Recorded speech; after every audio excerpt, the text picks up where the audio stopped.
Let's bring in Lauren Goodwin now of New York Life Investment Management here at Post 9. It's good to see you again. Welcome back. Thanks for having me. You get a headline or two about a possible new outbreak in China, and you think what as it relates to the markets?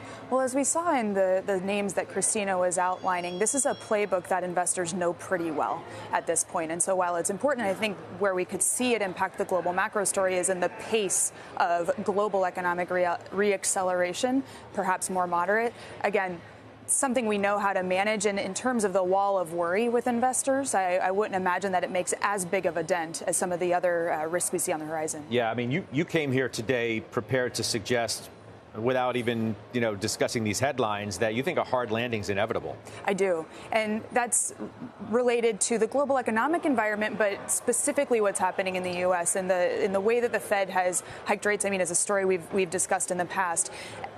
The economic cycle tends to evolve in very similar ways. And while there are still areas of resilience in the economy, we see the economy gradually slowing. Now, what's important about the pace of the economic cycle here is that there has been resilience. It has been slow. And so we think it's too early to be fully defensive in a portfolio. But an acknowledgement that a valuation dip's likely to come in the next 6 months is important. I mean, it's only part of the economy that seems to be having a more than small issue, and that would be manufacturing.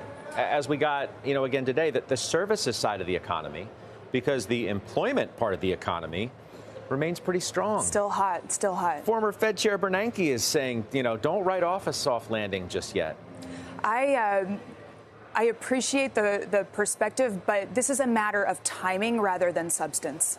When the Fed begins hiking interest rates, the economy tends to evolve in the same way every time, even though cycles have differences. Housing and liquidity-sensitive sectors topple first, then manufacturing. Only then do we see services, profit margins compressing, and then the labor market. Again, this is a matter of timing rather than substance. And that timing, of course, incredibly important for investors. And that's why, again, being fully defensive, the bear camp, we don't believe makes sense at this juncture. And we have, because the Fed's been raising rates, ability to generate income in a portfolio. From a portfolio construction perspective, that's a tool that hasn't been available in a long time. Nor has, economies overheat. I mean, that's just the way that economic cycles obviously go. But when the Fed started this whole thing, the economy was flush. And I mean, people were flush with cash, the likes of which they hadn't seen before because of COVID and the after effects of that and the stimulus that was put into the system. We had zero interest rates for more than a decade leading into that. So the mattress, so to speak, to fall onto from all of this was like the triple decker. Doesn't that mean something as to maybe this time, in fact, is different?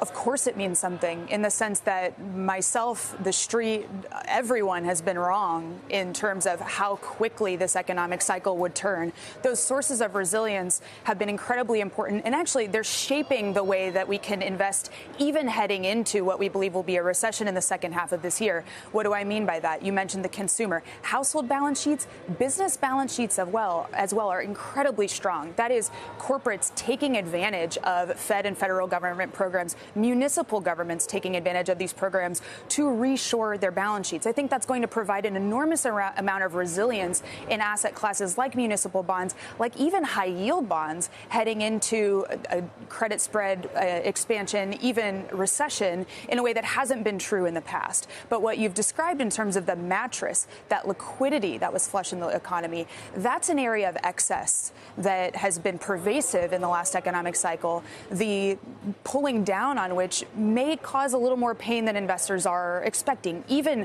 a mild economic recession historically has resulted in almost 2% increase in the unemployment rate. When you add a bunch of liquidity, it might be harder to bring inflation down. Yeah. So what do you make, as we started our show discussing the tech trade, exactly what's happened with that, whether you think, as our guest does, that it actually has room to run? Two things I'd say in response to Dom's comments. First, with respect to valuation, I am sympathetic to the argument that a lot of the multiple compression we saw last year that was felt in the tech sector, that may be behind us. The Fed's likely to be nearing a pause. We believe they're at a pause at this point. And so the valuation hit that we would see from the tech sector would be because the rest of the economy is slowing and things like ads aren't doing as well. So that might bode for a bit of resilience, again, as we head into an economic slowdown. But the structural argument, and Dom mentioned this as well, there are changes in the way, likely to be changes in the way that businesses conduct their business as a result of developments in innovation and AI. It's not just the tech sector in which that's played, in my perspective. It's also infrastructure. It's digital infrastructure. It's energy infrastructure. And so I think there's a broader way to play on some of the themes that Dom's describing.